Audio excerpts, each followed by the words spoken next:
Hello, welcome back to another episode of CamBro Conversations. And today's conversation, we are talking about a range of topics. To do so, we are joined by Lyndsey Roberts, an empowerment coach, Lululemon ambassador, and business owner.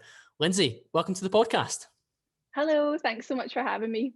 I'm really excited to have you on, and a big thank you to our mutual friend Fraser McDonald for the connection, an absolute gentleman and somebody that's been a big help to me during the pandemic with our training sessions in his garage dungeon, but also somebody that's introduced me to some really interesting people, and you being one of them, Lyndsey. So without any further ado, tell us a little bit about your background, and does that introduction in terms of empowerment coaching, Lululemon ambassador and business owner, does it encapsulate some of the main things that you stand for?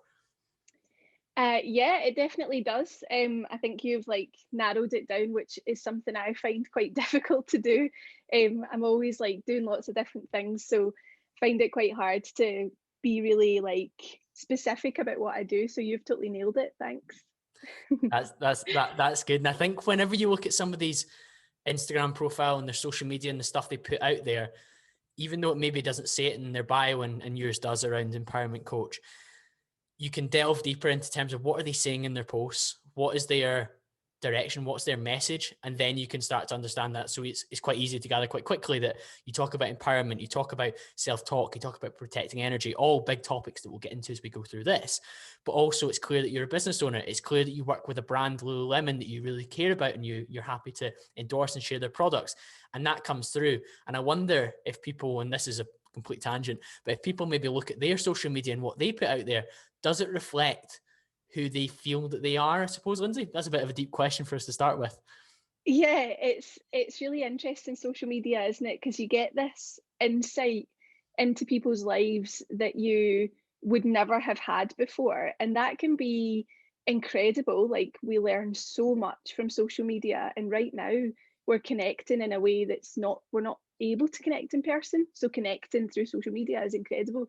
But you also get this insight into people's habits and behaviors, like who's watching your stories and who's liking this and who's not, that you would never have known before. And I think that sometimes can cause some real, I know we're going to talk a bit about negative self-talk, but I think that can really bring that into the fold, like who's paying attention to me, and or why aren't they paying attention to me, or why aren't they responding to me in a way that just, it wouldn't happen if you were face to face, because you would be responding to each other.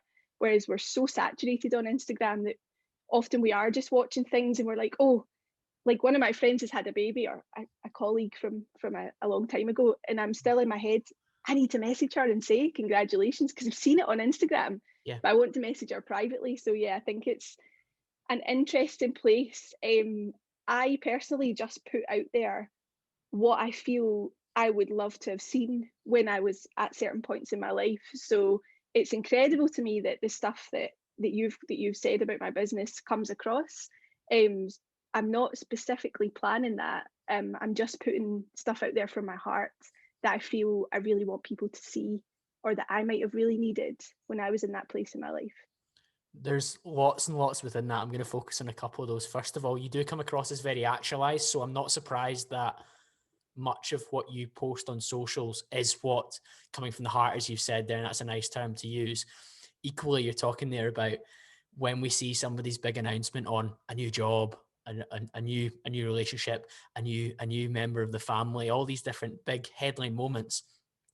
A birthday is probably the main one, actually, is if it comes to mind for me. It's nice to then obviously like it and show your support online, but go away and give the private message delivered. And I'm sure there was a study around the kind of dopamine and serotonin that people got from when they get a private message versus hundreds of likes on Instagram. And it's considerably deeper and more meaningful when you go direct. And so I think it's nice that you straight away were thinking, yeah, I've seen it on there, but I'm going to go direct and kind of make them feel a bit more special. Yeah, definitely. I think for me, that's just really important. Like exactly what you've said. When someone messages me privately, actually, it was my birthday a couple of weeks ago, and a few people messaged me privately that I've not heard from in such a long time. One of my friends sent me a card who lives on the other side of the world, and that is just so meaningful. I mean, the Facebook stuff is really meaningful too, but someone taking that extra step to deliver something to you, especially in a time like this, does feel incredible. So yeah, that makes total sense. partly the novelty of it, I guess, as well, because it's different from the online chatter. And I know, and actually we're way off on a tangent, but I'm enjoying it, is on my birthday this year, I was digitally free until 12 o'clock because I've found before, particularly with the social media following, that your phone can go a bit nuts on those apps in particular when it's your birthday. And Yeah.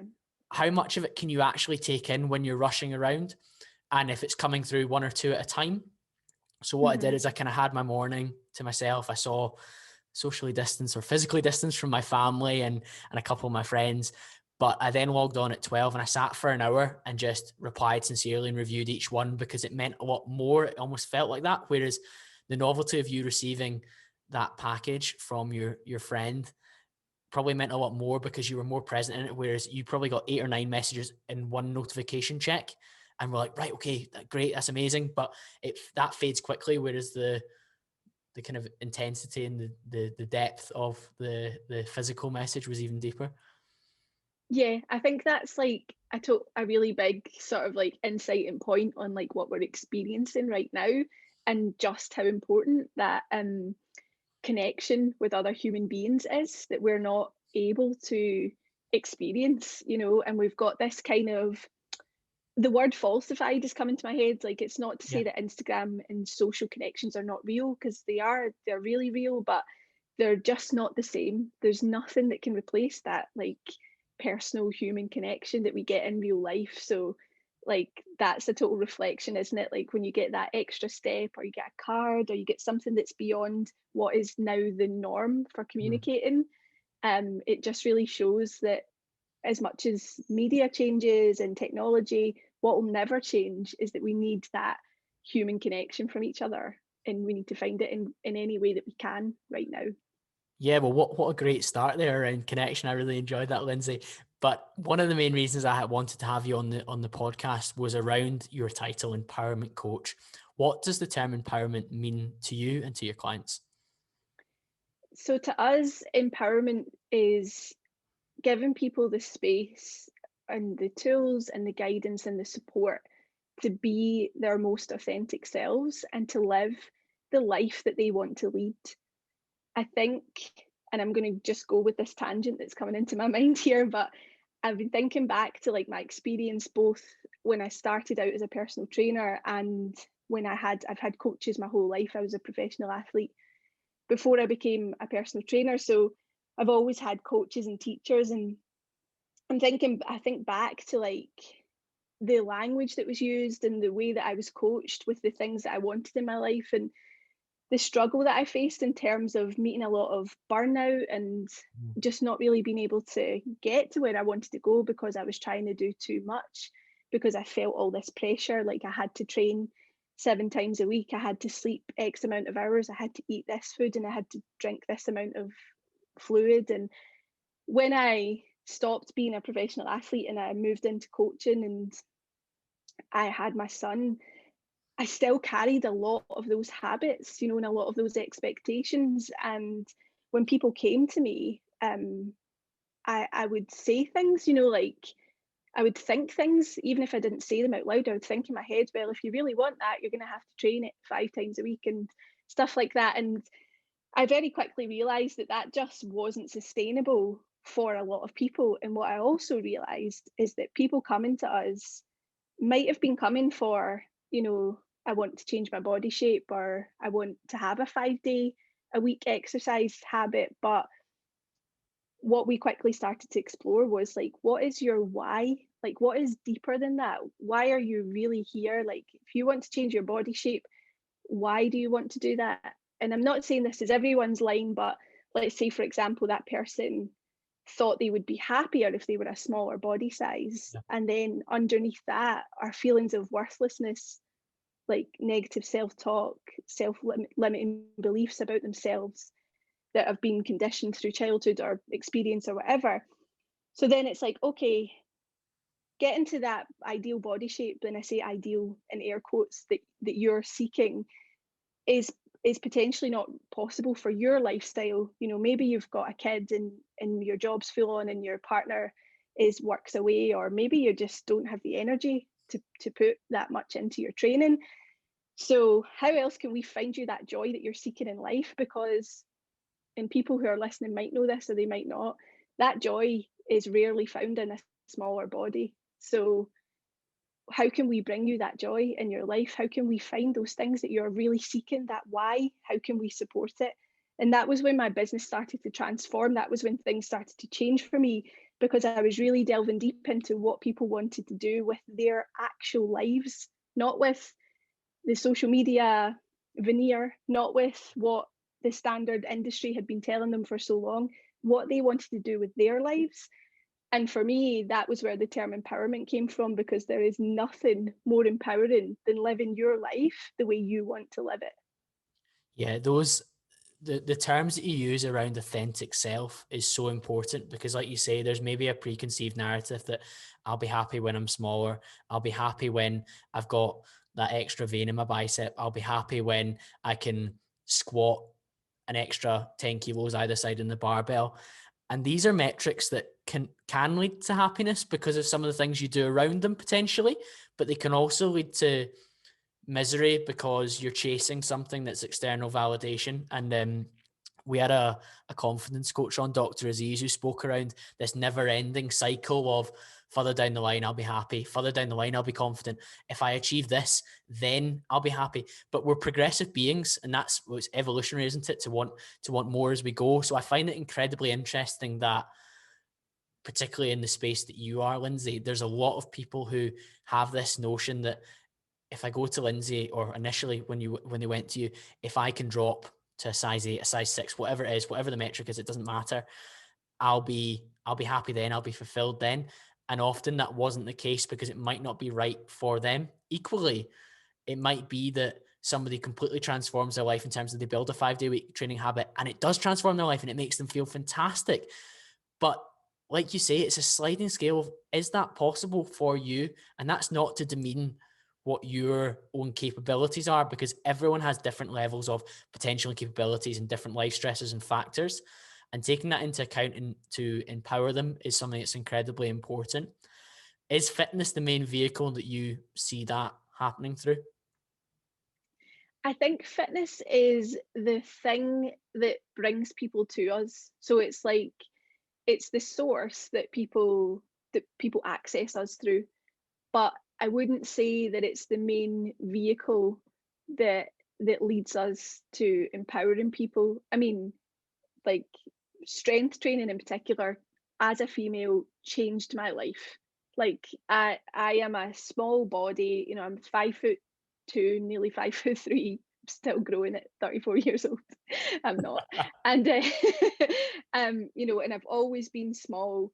I was bullied for a lot of my life, childhood and adulthood. So I've always been, you know, like, people have sort of misconstrued, or I can't think of the right word, have not seen me for who I am based on just looking at my size. Yep. And you know, being described as a wallflower, like, lots of times when I was younger, by, like, teachers just with not a good grasp of empowering language for young people. Yeah. So when I learned how to strength train, it gave me so much physical strength that then gave me a lot of mental strength. So fitness and exercise is life changing. It's about finding which element of fitness and exercise is right for you, and how can you weave that into your life in a way that's sustainable. Like, somebody might want to challenge themselves and see if they can get a visible six pack. That might be something someone wants to do, but I think consciously, as coaches, that has to be put forward with the understanding that that's potentially not sustainable for a large part of the population. You might get there, but what are you willing to stay within some of those habits, which might be incredibly disordered, for the rest of your life? And are you okay with the fact that it's going to change again? So I think we need to be a bit more open about that, and a bit more, like, you know, conscious about it when we're working with our clients, because otherwise it can be a bit dangerous, can't it? The first part of what you were saying around strength training, I think the vast majority of people will be nodding along, because they will have experienced that. I'm from my audience, from a demographic that quite like to lift weights. They like the feeling it gives them. It makes them feel great. I completely resonate as being I was always quite a small guy at school, and I was conscious of my physique and how I came across. And I built more presence by becoming physically more imposing and more confident in myself. And that was fantastic. The second part of what you say is probably the most challenging thing for a lot of people listening, and potentially in the past for people like myself as well, because maintaining a particular body type that you feel will be the optimal way for you to feel at your best in terms of confidence and happiness and fulfillment might not make you feel the best when it comes to actually functioning day to day. And given that I now do maintain a very lean physique year round, and appreciate the listeners will be saying, oh, but what about you, Colin? I think there are elements of how long I've been doing it that make it easier. Whereas for somebody who maybe comes to you and wants to achieve a visible six-pack for the first time, it's a very long journey to be in a position where you would even want to or be able to do that for 6 months at a time, 8 months at a time, years at a time beyond that, because there's so much that goes into it. Like you say, these habits that are perhaps disordered in some ways to achieve that very extreme result for many people. Whereas those become a little bit less extreme as the time goes on because of the ease of doing it. And by that, I mean, my calorie expenditure is just naturally higher now because of all the different habits that I've got. But in order to get to the six pack the first time around that I did it back in, 2013 or something, when I was 21, I was doing incredible amounts of cardio. I was heavily restricting food.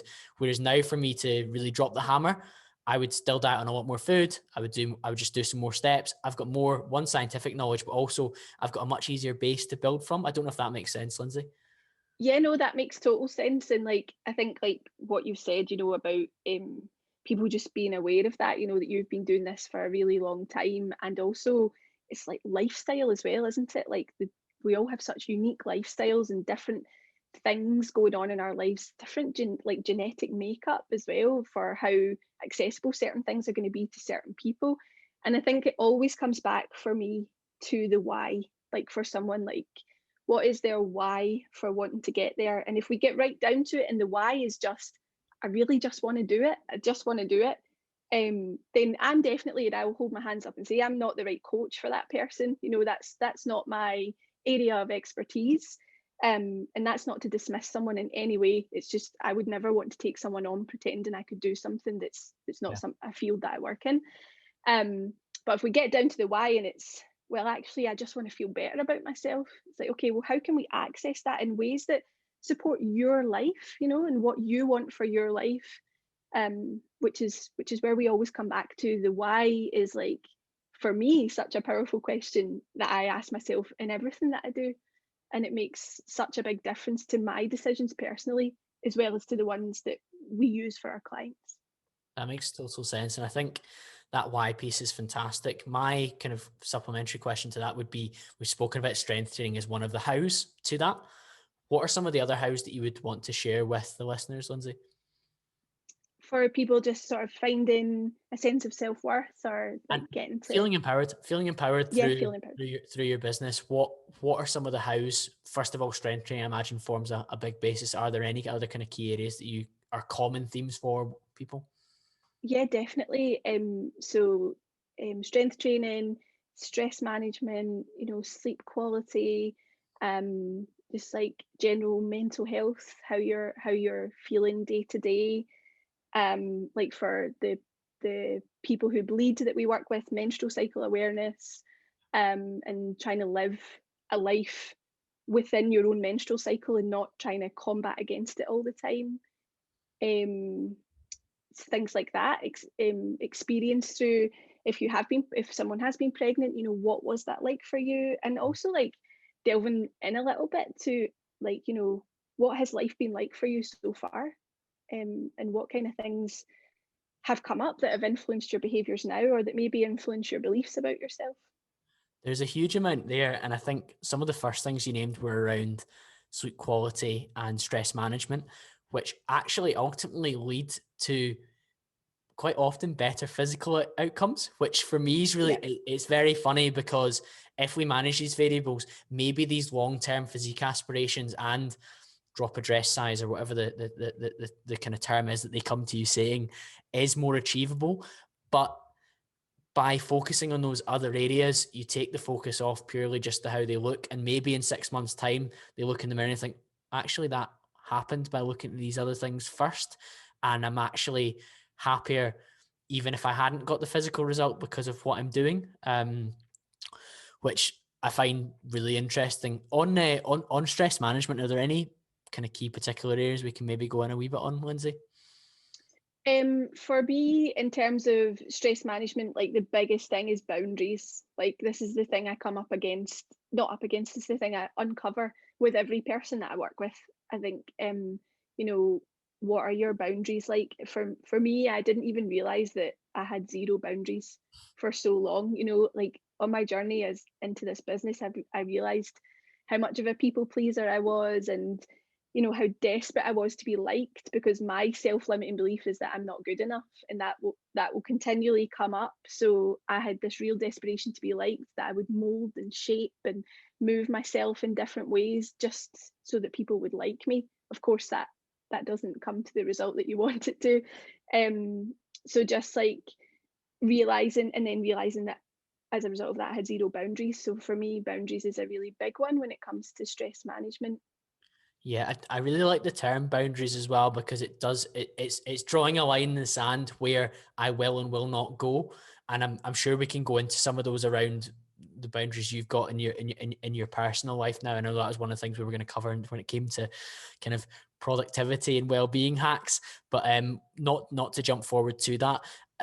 With the pandemic, how do you think that's affected people's ability to be empowered? Do you think there's been a movement towards more of it? Do you think there's been perhaps some challenges around whether people were able to do that due to the lack of access to facilities? I'd be really interested to know where your head's at with that.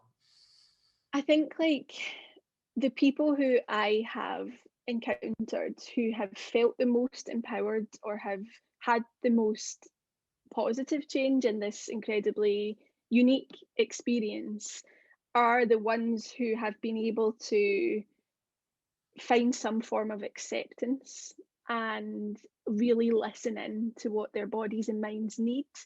I think what maybe initially happened in the beginning for a lot of people was this like sort of struggle and battle against, because we didn't know what was happening. It was like every 3 weeks, oh, it's just another 3 weeks, or you know, and that went on until like September or however long it went on for. So there was this like great sense of, oh, I'll just leave it just now because everything will be back open again in 3 weeks. I mean, I thought I was closing my gym for 6 weeks, then it was like 9 months later. So I think like when people were able to accept and realize that this is such a colossally difficult experience, and that is always hanging over us, you know, no matter whether you've woken up in a good mood or whether you had a good day or a bad day or whatever, we are forever under right now under this umbrella of the pandemic. So I think we have to be super aware of the impact that's having on our mental health, from the big things like not being able to connect with our loved ones and go places and get out of the house, to the little things you might not even consider. Like I watched someone recently not be able to go in with their dog. Yeah. The dog was just getting a checkup, but the dog was so distressed, and therefore the owner was so distressed. And I was thinking, you know, that could be a person living on their own, and their main companion right now is their dog. And we're all connected. If you've got a dog, you're so connected to them. Yeah. How traumatic is that? And we're not even really, we don't even have the capacity to really think about it. It's just like we have to just be physically distanced, and I'm not disputing that, but it's like all these little tiny things that we're not even realizing are having that effect on our mental health. So when we're constantly trying to combat that and keep up with these maybe exercise habits or any habits that we had pre-pandemic, I think that's when it becomes disempowering. That's when it becomes a struggle. So like for me, my sort of advice or my sort of thing that I'm always sort of saying to my clients is, if you feel like you need to lie on the sofa like for a day and you have the ability to do that, then do it. You know, this is not a time to like smash the shit out of lockdown. Like this is a time to survive. And if that survival for you is that your body needs rest and your mental health needs a reset, then take that. Don't feel like you have to have shown this level of productivity, or took all these, steps to make your physical health better. You just got to do what you can to survive, and that is you living your life authentically in the way that you need. Is really what it comes down to. Is not tools that I can give you. It's you living your life and what you need in your life. Yeah, so using this period of pandemic to be more in touch with what you might actually need and giving yourself that permission to know when's time to push and when's time to pull back, and kind of being accepting of Exactly. that. And that's not encouraging ultra productivity or ultra laziness or whatever the term people want to throw around is. It's finding where you're at on those days and empowering yourself to make decisions based on that. And Exactly. I think that leads us nicely into one of the key areas that I highlighted when I was getting prepared for this conversation. That was self-talk. First of all, do you want to give us a little bit of a definition of where that stands? Many people will be familiar with self-talk. It's a little bit self-evident, but where does it lie for you, Lyndsey? What does it mean? So yeah, this is one of my like big sort of buzzwords that I'm questioning and coming back to all the time, and it's your inner dialogue, your narrative. The way that comes up will be different for everyone, and I'll be fully honest that I'm not a psychologist, but um, for me, it's the things that I say to myself when I'm going about my life, and it's so inherent, and it's part of being a human that most of us don't even notice it. And I want to actually share an example with you that I noticed recently. So I have been a coach for it's a long time, 16 years maybe. And when we started delivering, no, the whole time I've been coaching, anytime I've stood up and led a class, there's Yeah. an element of not liking that when I'm doing it. And Right. when we went on Zoom, I'm like, I was hating it. It was more than not liking it. I was hating it. And I was thinking to myself, like, why? What is this? Because on the other side of the coin, I love coaching and I love what it gives to people and I love sharing my joy in movement. Why is there an element that's of resistance every time? I don't want to do this. Mm. And I thought maybe it's just fear of exposure, fear of, that wee performance element. And then I started to realize recently that actually, whilst I'm coaching, especially if it's a session like yoga or maybe conditioning or something where I would be not participating, but giving examples, at the front of the class all the time, I am talking to myself really negatively. So when I'm doing yoga and I'm doing like an intense posture and my body is shaking and I'm physically finding it hard, my self-talk is saying, you're meant to be a coach. You were an athlete. Why are you finding this hard? You don't live this practice. You don't practice yoga often enough. These are the things that are coming up. They're going to know that you're an imposter. They're going to know that you're not good enough to be doing this. This is in my head and it has been for 16 years and I've only just noticed it. I've literally only just noticed it and realized that actually when I'm up there pretending to be this like superwoman who doesn't find things hard, I'm not showing my authentic self, not showing my true self to anyone. So what I've started to do now, and I've actually developed a new project that just launched last week, and it's all about finding the joy in movement. When I'm delivering that, I'm openly saying this is hard, and I'm openly like grunting and shouting, and because it is hard, and the freedom that I've found in that is incredible, and that self-talk is now like, yeah, it's hard because it's supposed to be hard, but look at that, you just did it, like, or take a rest now, it's totally fine, like, and I'm allowing myself to be seen authentically for the first time in a way I didn't even realize that I was holding back on. So that's an example of how we can be so unaware of it even when we are aware of it. That's a brilliant example, Lyndsey. And like you say, you had that element of imposter syndrome, which is such a throwaway term, but it's so prevalent across people who are 16 years into a career where you are, by so many metrics, successful. And you might cringe when I say that, but that's a term that a lot of people would attach to you. However, you were having moments during those classes where you're saying, this isn't good enough, Lyndsey. I'm not good enough at this.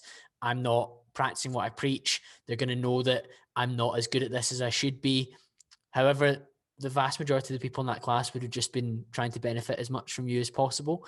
And I certainly firmly believe that the person that leads a particular practice or exercise or whatever it is should have knowledge and a level of skill in it to coach and deliver. And I know I see you're nodding and you agree, but it doesn't mean that you need to be the oracle on all matters. And if you're doing a challenging yoga pose, it's authentic, and that's such a word that we're banging back and forth at each other here.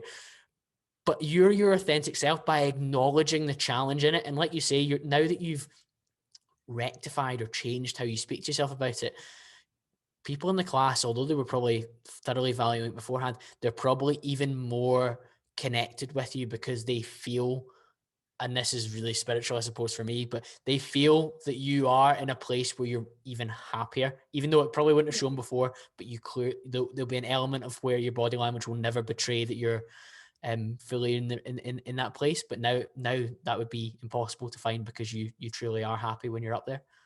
Yeah, that's exactly it. Like the value that that then gives other people is increased, tenfold, because what we want and what we talked about at the start is human connection, and what we need is realness. And an element of that success of mine that you mentioned is here because I am showing my authentic self in as many different ways as I can, and I'm so happy to be a vessel to share that stuff with people, because that's all I wanted to see when I was going through different things in my life. And I think, yeah, just people knowing that you're human also empowers them to realize that exercise doesn't need to be easy.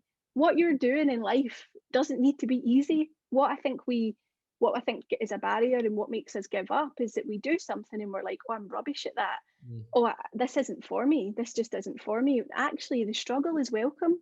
It's all welcome because it's all part of us, like the happy, the sad, the good, the bad, the ugly, the struggle, the crying, the laughing. It's all part of us. And when we show that, especially if there are people who are listening who are coaches, that's when you lead from the front. That vulnerability is power. And culturally, I think, especially in Glasgow, the west of Scotland, we're taught that vulnerability is something that we should hide.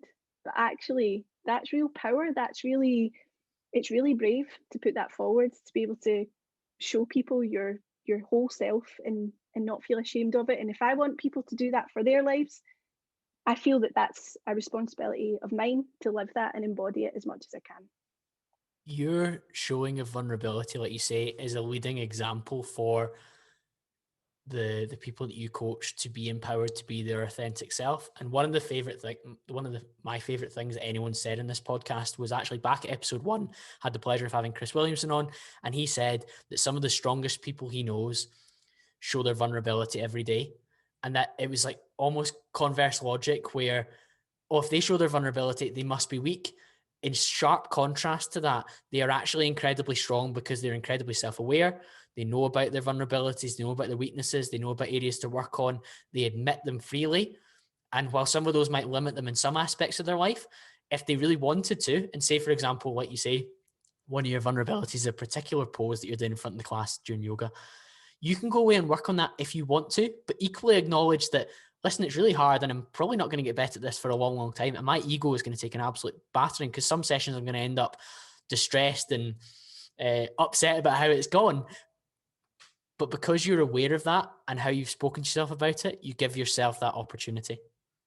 Yeah, definitely. That's it. Like the day that I learned, like being a sensitive soul and having been told for my whole life that, oh, you're just too sensitive or you need to get thicker skin or whatever.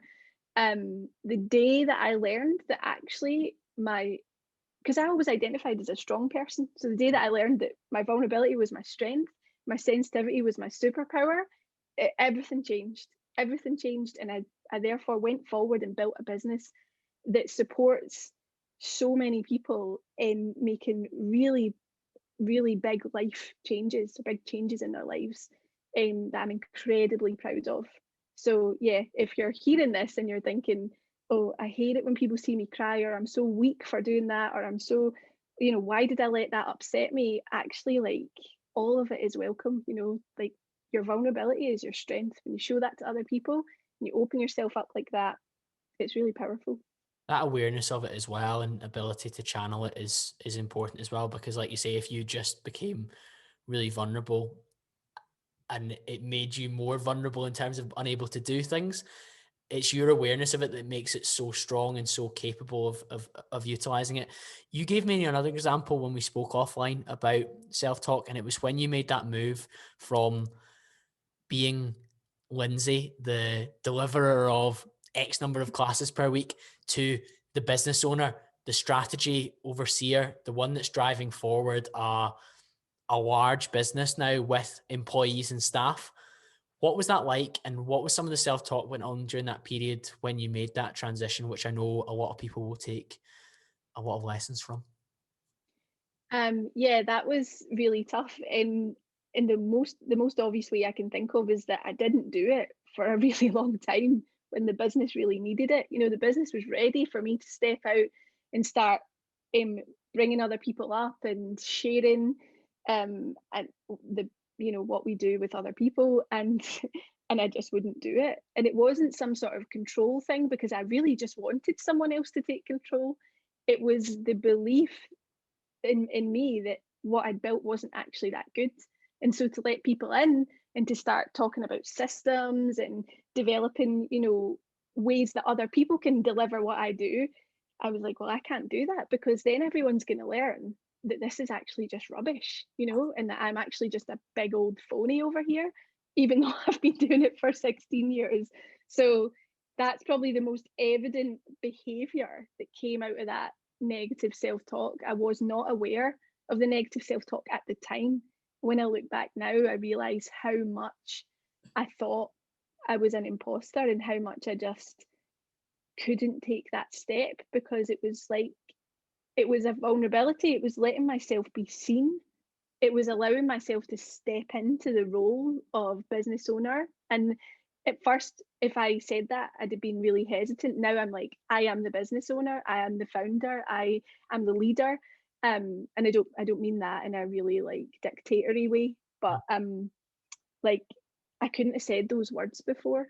So that was really challenging, and my head was so full of you're such an imposter. However, when I took the big leap, the level up was incredible.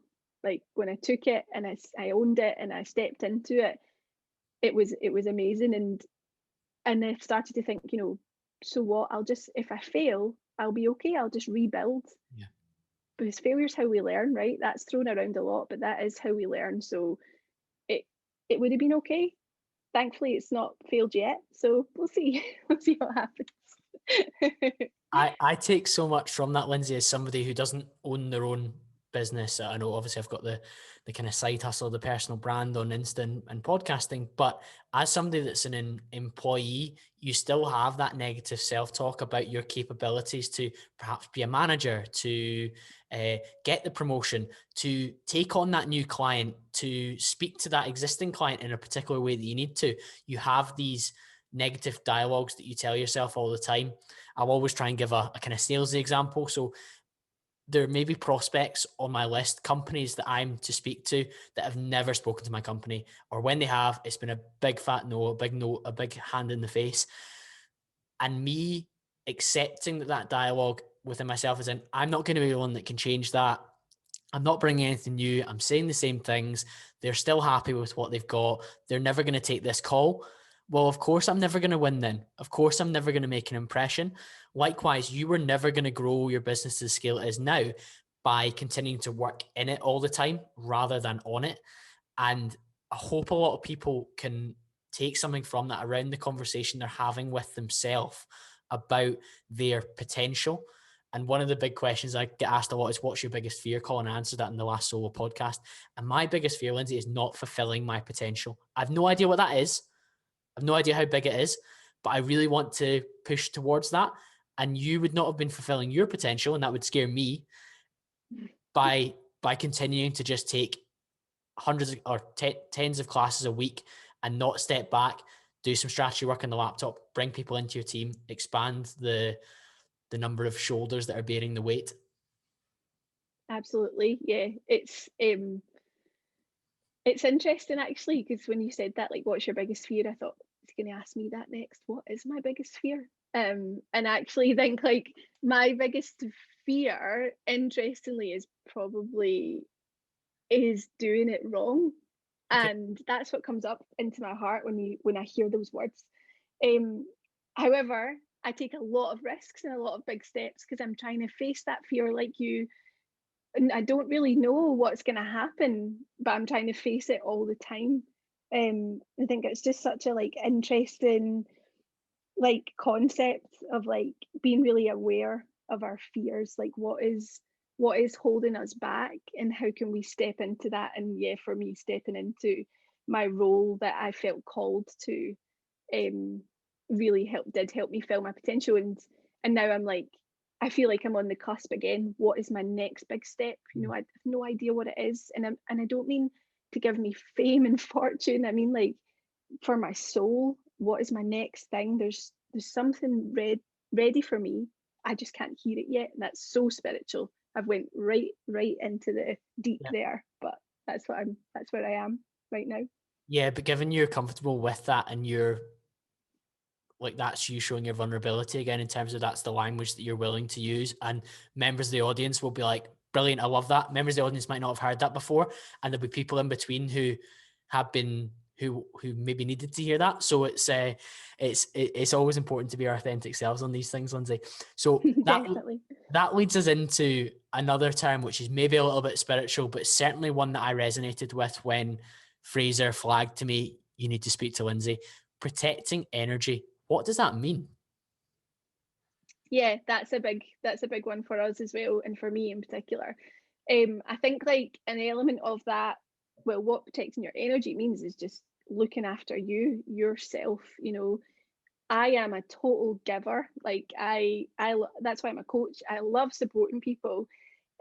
However, on the flip side of that, my limiting belief, as I've mentioned already, is that I'm not good enough. So a lot of, and this is not a judgment of myself or anyone else who's in the same position as me, a lot of my behaviors of giving are in an effort to prove to myself and to the world that I am good enough. So like I think it just always comes back to that, like there's not really ever a selfless act. So I'm always really aware that my sort of giving nature is sort of led a little bit by this like inherent belief that I'm not good enough. And so as someone who's like that, and also as someone who's very sensitive, I have to be really mindful because I can burn out really easily. I could do something like this today and then go and do some other things for work and do some nice things for friends, and like I'm always thinking about looking after other people. Yeah. Tomorrow I wouldn't be able to be productive because I would be so burnt out. And we don't live in a world that allows us really to take those days to just hide under the duvet. So I mean, I own a business. I will have to work tomorrow. So it's about how can I be really mindful of my behaviors to ensure that I can be consistently doing things on the days that I need to do them, and then take those down days when I have them available to me, instead of just going hell for leather, doing it all, and then totally burning out. So that's what protecting your energy means. Yeah, I think a lot of people resonate with that. And if we try and put it into other terms, for example, if we've got a finite amount of fuel within the tank in a car journey, we can't just go, like you say, hell for leather for one day, and then we get as far as we can, but we've had no opportunity to maybe stop at a gas station or whatever. And I know that's maybe a labored metaphor, but you could not just go at it day after day in the gym and then expect to be able to perform every day after one of those hard sessions. And for me, Exactly. it resonates a lot when we try and bring that into the business arena, the career arena, the relationship arena, every kind of arena. If you fill up your days with high demanding, taxing tasks, of course you're going to come to a stage where the next day you aren't able to produce. And that's not saying, I know you said duvet day, but that's not saying that after a hard day, every day after that needs to be a duvet day. But it's about spreading out the different challenges that we face throughout the day and throughout the week. And there'll be obviously be times of our life where maybe we turn the dial up, where Monday to Friday is seriously intense, and Saturday and Sunday we have to step back. Or maybe there might be times when Saturday and Sunday you still have to do some of the big tasks, but less of them because you're hopefully more got more ability to build in some relaxing time. But I think it's a key message where we're saying that you're not this Duracell bunny that's rechargeable every single day and night, and you just spring up and get after it. And people sometimes maybe view me like that, sometimes with my Instagram, my habits and my routines and my kind of energy with how do you produce a podcast every week? And I think, well, it's there's a lot of time committed to that, but I prioritize my energy into that. I prioritize my fuel towards these key tasks. You won't see me at 3 a.m. in the nightclub because I haven't prioritized that. You won't see me watching the 4th episode of Netflix. I haven't seen that series because I put my energy into this. Now, I actually get energy from doing these things. So I'll come off this call quite hyped. Some of them I come off tired. It depends. But this conversation, I'm quite hyped, and I'm definitely mentally stimulated as well. But I think that's an interesting topic of conversation that's kind of just come into my head. Are there some tasks that you do which actually move your business forward, move you forward, but still protect your energy, Lyndsey? Is that possible? Yeah, like definitely. I think like you were saying, like, I mean, it's all going to be based on your personality type and like what you get out of things. But when I'm doing certain things with certain people or certain elements of the business, they really power me forward. And that, I think, comes down to your individual why. Like, what is your individual gate? Like, what do you want from your life? And what do you get the most out of? And for me, that used to be one-to-one coaching.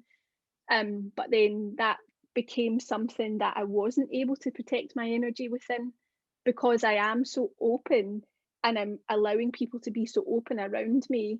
I was often sort of taking on a real sort of therapist role, which I'm not really qualified for, and I'm not qualified in how to protect my energy in that experience. So those things became difficult for me, and I had to sort of really learn, where do I put my boundaries up here while still being a supportive person for these people.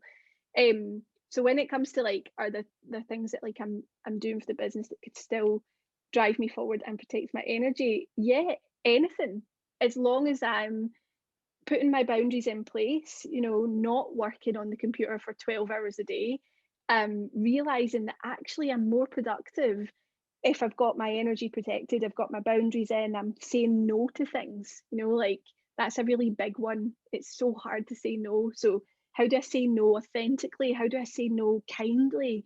How do I say, I'd love to do this, but can we do it in 3 months when I've actually got space in my diary?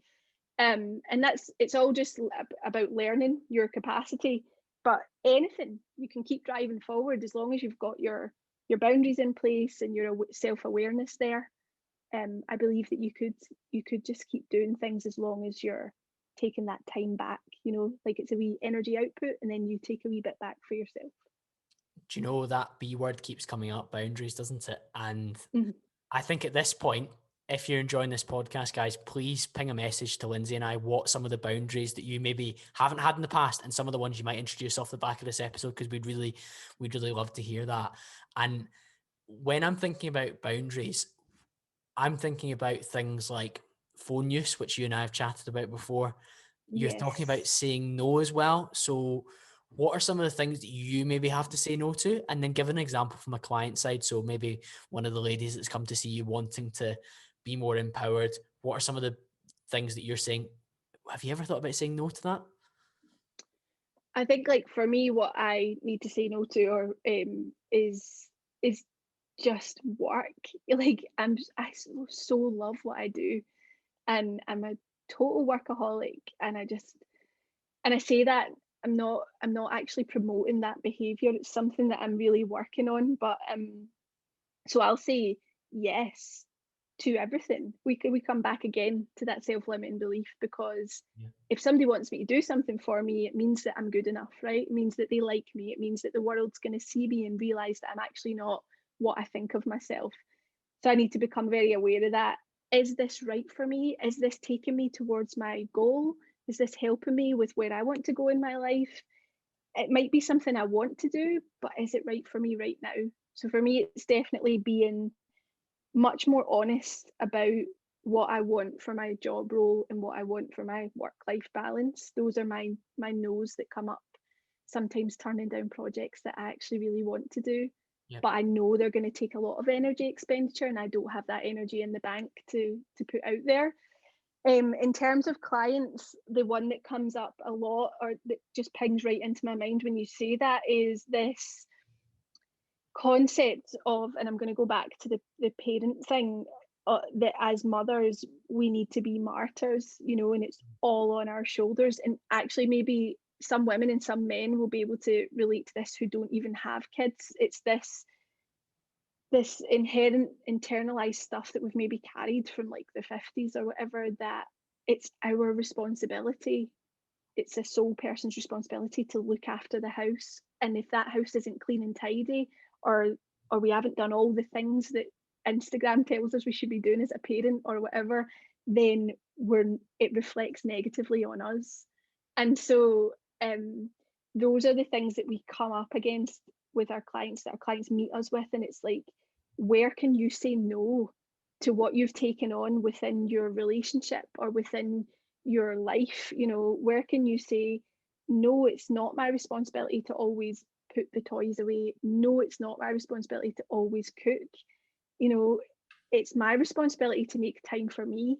So how can we divide that load in a way that's less of a burden on me? That's the one that comes into my head straight away. How can you say no to the things that you've potentially maybe been doing for a really long time, but that don't have to be your sole responsibility? Gender norms and expectations are a big part of that, aren't they? And like you say, stereotypes around perhaps the lady of the house, even while maybe holding down a part-time or a full-time job, there's that expectation to play the housewife role as well. And that kind of terminology is from the 1950s. When you and I were speaking before this, I spoke to you about that kind of division of labor within the household. And it's actually even the case when it's my brother and I living together. So two alpha males, whatever you want to call it.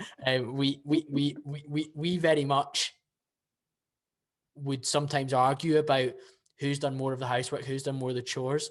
And there was a research that we I mean, maybe this says more about where we are in the autism spectrum, perhaps, but we definitely like statistics and information.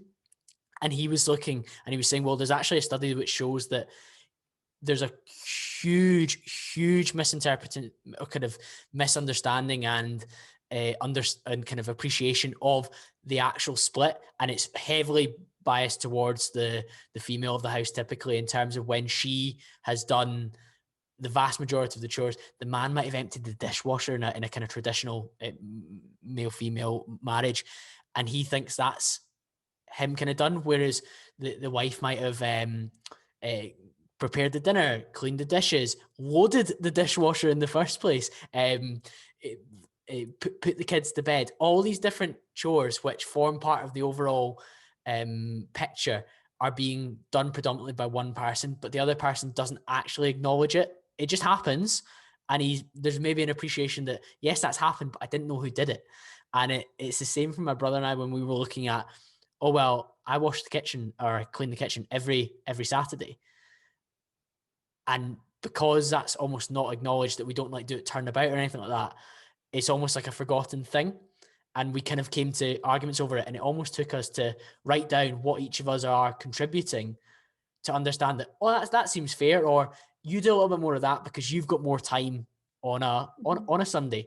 And there's an agreement there. So I really like that setting of boundaries and using kind of maybe statistics to some extent to help with that.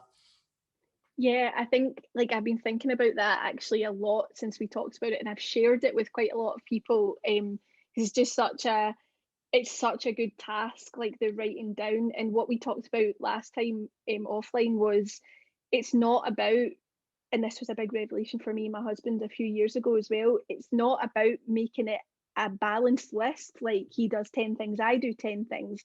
It's about understanding what the other person's got on their plate, or what the other people in your life have got on their plate.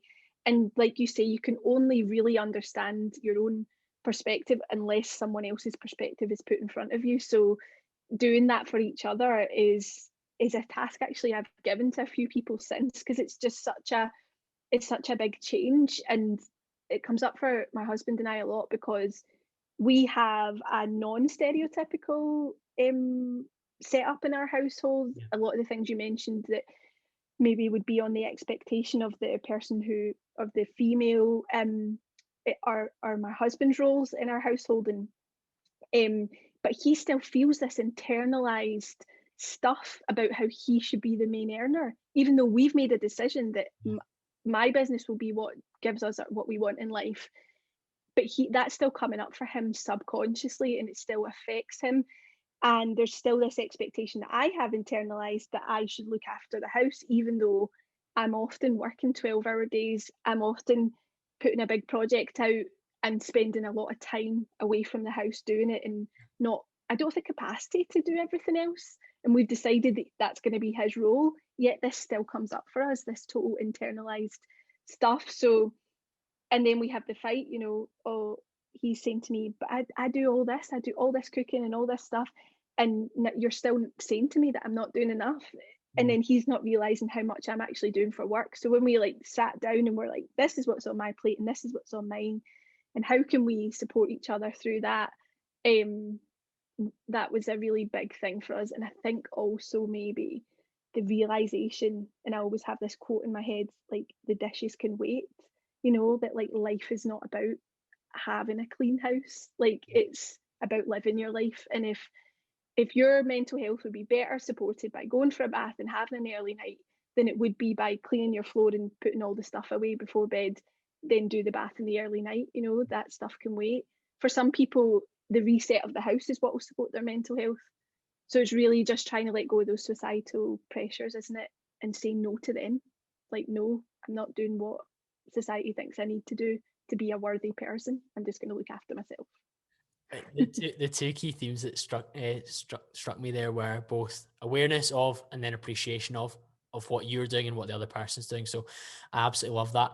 Before we wrap up, I'd love to delve into boundaries around phone use, because I think there's nobody listening to this on their phone device that won't be able to resonate with this. So as a busy business owner, you've got some good habits, you've got some bad habits around your phone use. Share a little bit of that with us, please. So yeah, full disclosure, at this point in time, I'm really addicted to my phone. I'm really addicted. I'm looking at it, picking it up, I'm looking at it, I'm putting it down. Within a few minutes, I've picked it up again. I'm looking at it, I'm putting it down. And that is my personality type. And also these apps and stuff are designed, to make us go back to them all the time. So I have to be super strict with myself. I've got two phones, which I'm not suggesting, that's a really that's a privileged place to be in. Not everyone is able to have two phones, so I'm not saying you need to have two phones, but that's a choice I've made, a sacrifice I've made elsewhere to be able to have two. Yeah. My personal phone has nothing on it. It doesn't even have WhatsApp. It's really just there in case like the nursery need me, or whoever's looking after my child, or I want to talk to the very few friends who have that number. Yep. My work phone has everything on it. I use the screen time app, I think it's called. I've got an iPhone, so I use the app, and it closes everything down at a certain time. That's really difficult when you don't work a 9 to 5. So I've had to put all these workarounds in. Some days it closes at this time, other days it closes at other times, and sometimes I need to go back into it. So again, it's awareness and acceptance, isn't it? It's like awareness of my behaviors, putting things in to support me from going into that obsessive place that doesn't support my mental health or my productivity. And then there's acceptance that sometimes I might have to be flexible with those boundaries depending on what's going on for work. But yeah, as much as I can, it goes off when work is typically finished. It doesn't go on first thing in the morning. If I go out for a walk and I'm doing like listening to a podcast or whatever, or if I'm going to phone a friend, I'll take my personal phone so there's no notifications. Those are kind of the things that I put in place whilst acknowledging that it's hard, and especially when we need connection right now, it's hard. Just becoming aware of your behaviors around your phone. Like if I've been on my phone too much, I get the rage and I start moaning at my husband and being moody with my son. And that's when I'm like, right, this needs to stop. Yeah. I'm in a position where I've got employees, so I can delegate stuff. I'm still learning how to be better at that as well. So yeah, it's just trying to break the cycle, isn't it? I'm acknowledging that that's hard and being honest that I'm in that place right now where I'm struggling with those boundaries. Yeah, it's about having those boundaries and then enforcing them as much as humanly possible when it fits its purpose. And Yeah, I like the whole going out for a walk, personal phone, and the big thing he said was no notifications. I honestly would go insane if I had Instagram notifications on. I'd never be off the app. I use it enough.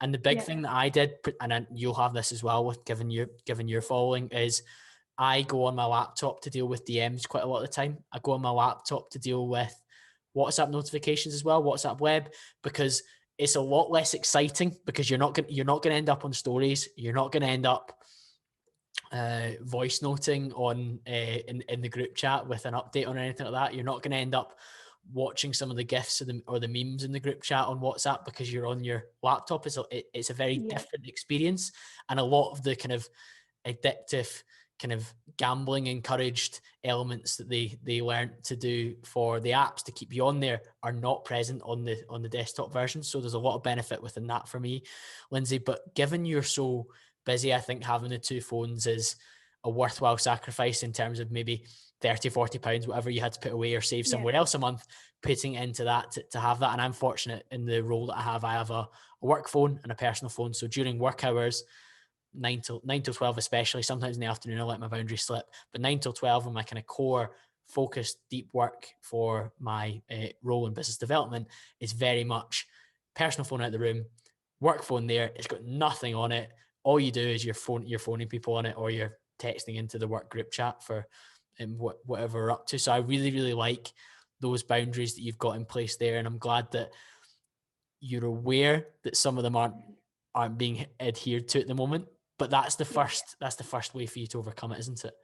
Yeah, definitely. And it's like anything we've talked about, it's about finding what you could do best to support yourself in a sustainable way, and accepting and not judging yourself, and being okay with like life happens. And sometimes I'm no all the time I'm going to be a human being, and um that's part of being a human, isn't it? Like going over your boundaries or messing up a little bit here or there. I guess we come back to that negative self-talk and that awareness of self, by not adding shame and guilt onto that, and just being like, this happened, it's happened, I've accepted it. What was my lesson, and how do I move forward? You have entire days off the phone sometimes as well, don't you? Yep, I have them, and I find them difficult because I go like this all the time with my hands to like pick up my phone, and then I'm like, what am I doing? Like, this is insane. I have to be okay with missing things. I have to fully accept that I'm going to miss things. I've been very, very conscious not to apologize. So if you talk to me and I've not spoke to you in 4 days, I try my hardest not to say, sorry, I've been off my phone. I try and just say, I've been off my phone for a few days, or I just, if I don't need to make the excuse, I try my best not to make the excuse. I've got a Because then phrase I'm, for you, Lyndsey. You can use thanks for your patience. oh yeah, that's a There good we go. one. I There we like go. that. Yeah. But effectively, that time off your phone, like you say, you get FOMO. You notice that your Hmm. hand reaches for things. I know that, and this is a hack I tried for my morning walk. I actually have my data off, but that's all. It's not always stopped me from going in my pocket, turn my data on, quickly check and turn it back off. And you're like, Hmm. oh, what are you doing? But putting your phone in a different pocket flummoxes you because your reflex is it's always in my hoodie pocket. My hand will go down. I'll go into my hoodie, and if it's not there, I'm like, oh, I don't need it. But if it's there, it's coming out of my pocket and I'm doing what I always do. My thumb goes in the same places. If you move the app on your phone as well, you'll find you go Yeah. to where the app normally is subconsciously on autopilot, and you're there before you know it, and you're clicking, you're like, where's Instagram? Where's WhatsApp? It's normally there. So it's a funny old topic, and one that I'm working on finding a guest that can talk a little bit around dopamine detoxing, which will be an interesting one. I think we've covered a huge amount today. We've defined empowerment and looked at a way that we can actually action it for people, especially through your own coaching and your journey. We've talked about self-talk, given two phenomenal examples. We've dealt with the kind of key headline of protecting energy, which a lot of people will hopefully resonate with when it comes to utilizing their energy and fueling themselves in the right areas that matter to them, as well as some productivity hacks and some well-being boundaries that we can put in place. Now, all of that's encapsulated within Strong Like a Mother, affectionately known as SLAM. Where's the best place for people to go and find out a little bit more about that, Lyndsey? Instagram is the best place to find us. We've got a website as well, and we do use Facebook. Instagram's probably the best place to come and get us. I'll link that in the show notes below. And is there anywhere else you want to direct people, Lyndsey? No, just like come and speak to us, like come and connect with us, and like you said, I'd love to hear about people's boundaries or anything that's come up for them that's totally resonated, and if they want to chat about it, I'm here for it. Absolutely. The feedback element of doing these longer form conversations is what keeps us going. It's what helps me get guests like Lyndsey on. So please do take the time to take a screenshot, pop it in your Instagram story, tag Lyndsey, tag myself, tag Strong Like a Mother, drop me a message, let me know what you think, share it with a friend that needs to hear this, and I'll be back to speak to you all again very, very soon.